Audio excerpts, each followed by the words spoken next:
previously did a tutorial on how to do the fern/Imperial style of animations in Blender. However, there was one aspect I didn't cover at all, and that was the 3D camera in Blender. So that is what we're going to be doing today. However, that's not the only thing we will be covering. I also talk a little bit about this gloss dispersion that you've seen in some of my thumbnails and animations that look super sick and comes highly requested. I figured I'd just bunch it in there since it's all in Blender anyways, and we might as well just get it out the way. But before we get too carried away, I just want to say a quick thank you to Motion Array, who is sponsoring this video. Now, before we can get started with animating the camera, we need a scene, a world that our character or our animation lives. I'm just going to be using a slightly modified version of the project file that I did for the first tutorial I did on the Imperial/Fern style. You can get it on Patreon. You can either get the first one or you can get this one, which is slightly modified to fit the needs of today, aka just adding a little bit more elements so we can have a few different scenes with different cameras. So make sure to go to patreon.com/Mapal if you are interested in getting any of the project files for any of the tutorials I've done, or you can head back to the video that I did before and you can just watch the step-by-step on how you can create this yourself. So you have either option. Now, if you watched the first one, you'll know that I came up with a little story for this animation. It's a girl on a ledge standing on some nice building with a creep in the back.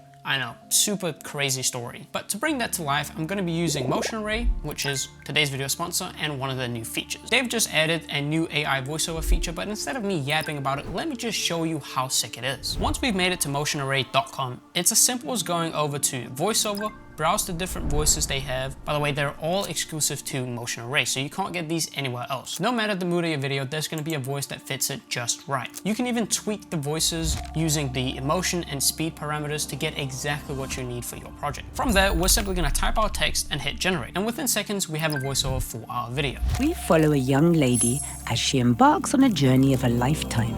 Little does she know, what she thought was a dream scenario could quickly go sideways. Best part about it is if you get the everything plan from Motion Array, you don't only get access to the voiceover feature. You get anything from stock photos to music, sound effects, even graphic templates. It's called the everything plan for a reason. However, if you're only interested in getting the AI voiceover feature, they do have a standalone plan for that, so make sure to check that out. But you can head to motionarray.com and check out all the different plans and everything that they've got. If you are interested in doing so, then please use my link in the description where you can get a little bit of a discount when you sign up for the annual subscription. And let's hop back into Blender, where we're actually going to be starting working with some cameras in here. So I have this project set up, again, patreon.com/Mapal if you are interested in this. But this is going to be pretty simple in terms of what we're doing. I'm just going to enable my rendered preview here so we can see what it actually looks like.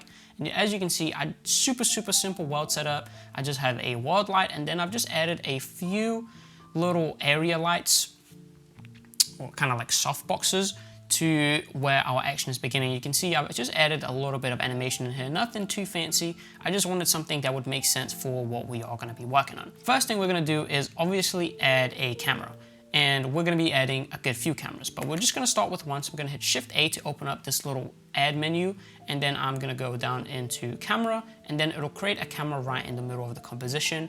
I am just going to hit G, and then you can move it around with your cursor. You can hit Y to move it on the Y axis, X to move it on the X axis, and Z to move it on the Z axis. So pretty straightforward in terms of all that. If not, you can always go into this little square orange thing, which are object properties, and you can move it around using these. I always go in and just set the rotation to 0 on all of them because it starts with like some weird parameters. So I just nullify everything so I have a clean plate. From there, I like to see what my camera sees on one side, and then my just like clay view on the other side. And you can add as many windows as you want. If you go over to a corner, you'll see a little plus icon for your cursor, and you can just drag to create more. And then if you have too many, you can always just close the area. We don't need 3 views, but you can if you want to. So to see what my camera is seeing, I'm just gonna hit this camera icon right over here, and that is gonna be the camera view. Now you can hit Control B, which will bring up this little region area type thing. And what I like to do is just clicking and dragging where the region's at so that it only renders what the camera is seeing and nothing outside of that box. I've already done it here, but I just figured I'd let you know that's why it looks like this. And always save a lot because we are working with a 3D program. You never know when it's going to crash, and when it does, it sucks if you haven't saved. If I zoom in a little bit here, I just use my scroll wheel to rotate around and then shift and scroll wheel if I want to move around. Let's move the camera up a little bit off the ground, and then we can start rotating it whichever way.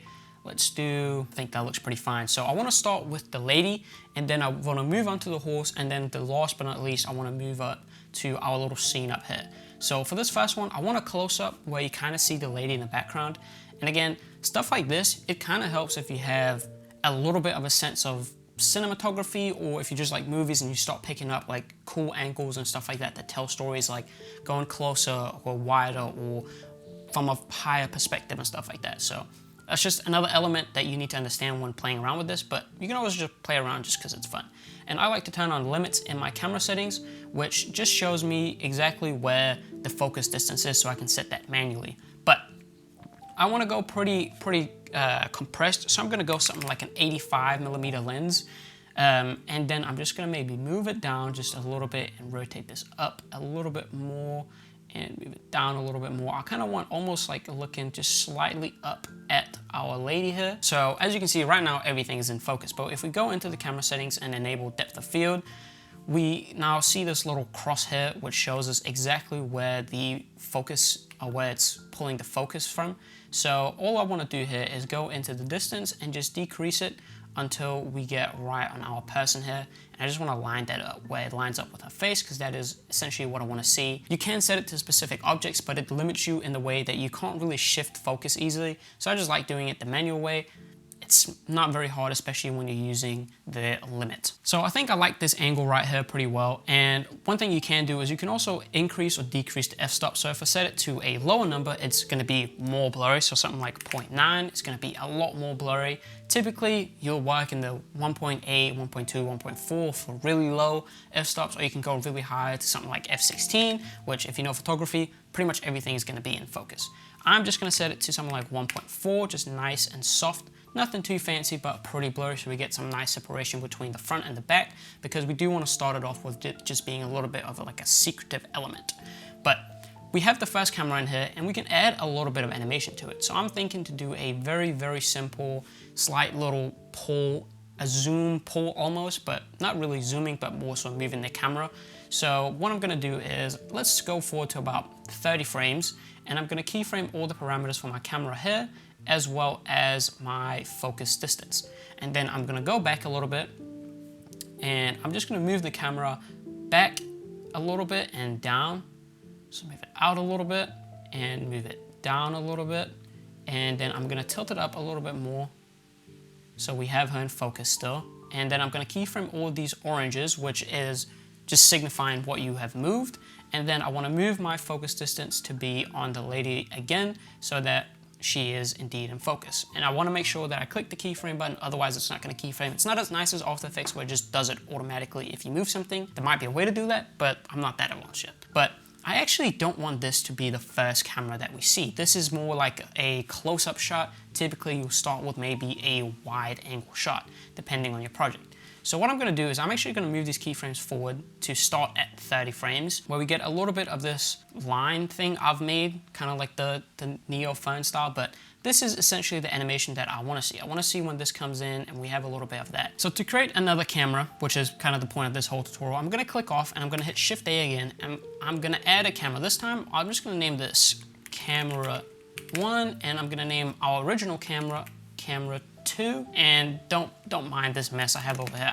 I don't really know how to stay very organized in Blender, so it's a bit of a mess, but it works. So right here I am gonna hit M, which is gonna create a marker, and then with the marker selected or added, you can hit Command B, which is then gonna bind the camera that you have selected to the marker. So if I were to select the other camera, it would then be it. You can also go to marker and then go bind camera to markers, and then we can go back to the beginning, and I'm gonna hit M again, which is gonna create another marker, and then I wanna go to camera 1, and then I wanna hit Command B, and then we have linked it to the second marker. So if I take this camera and move it up, you now see we are far away. With the camera 1 select, I'm gonna hit G and Z to lift up the camera, and I'm gonna hit G and Y to bring it on the X-axis, and then I just wanna have like an overhead shot, kind of like almost a bit of like a POV, not a POV drone, but like a drone shot. And we can maybe move it down just a little bit here. And this is just gonna be like a title opener type of scene. Maybe move it forward just a little bit.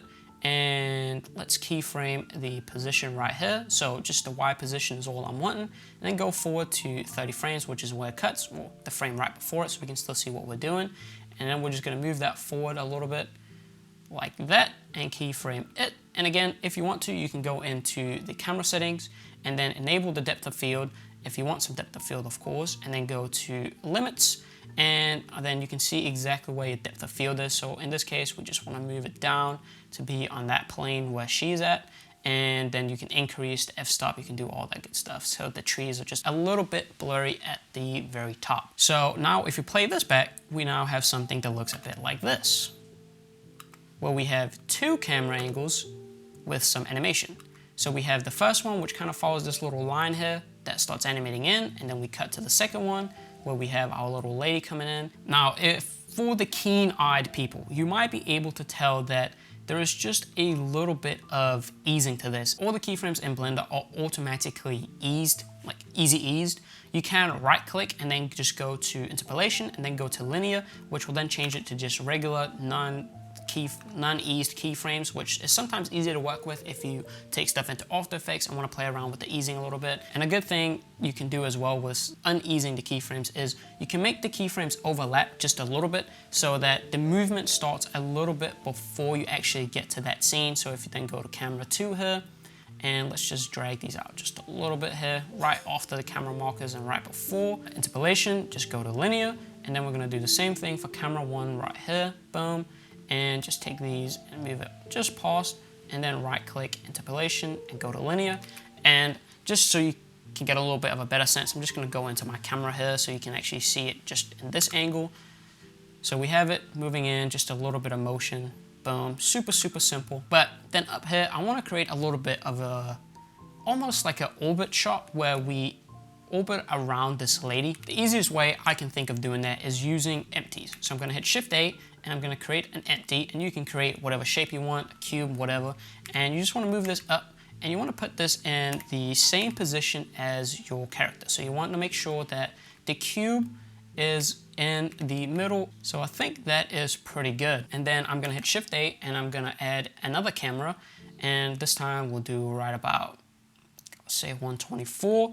And then I want to make sure I rename this again to camera 5, and I'm just going to do orbit and this one, and let's just move it up to exactly where we want it to be. I'm just going to first create a marker for it, so M and then Command B, and let's lift it up. So right here, so she is the center point, and then I'm just going to select my camera first, and then I'm going to shift click and hit and select my box, and then I'm going to hit Control P, which is going to parent it, so kind of like creating a null, and I'm just going to select object. So now if I take my cube and rotate that around, you can see it's orbiting around our character. Let's keyframe all of these rotation parameters, and then I'm going to go forward to right about, let's say here, and then I want to move it around and up like that, and maybe even give it a slight tilt just to make sure that it feels kind of off, kind of like a Dutch angle in movie making.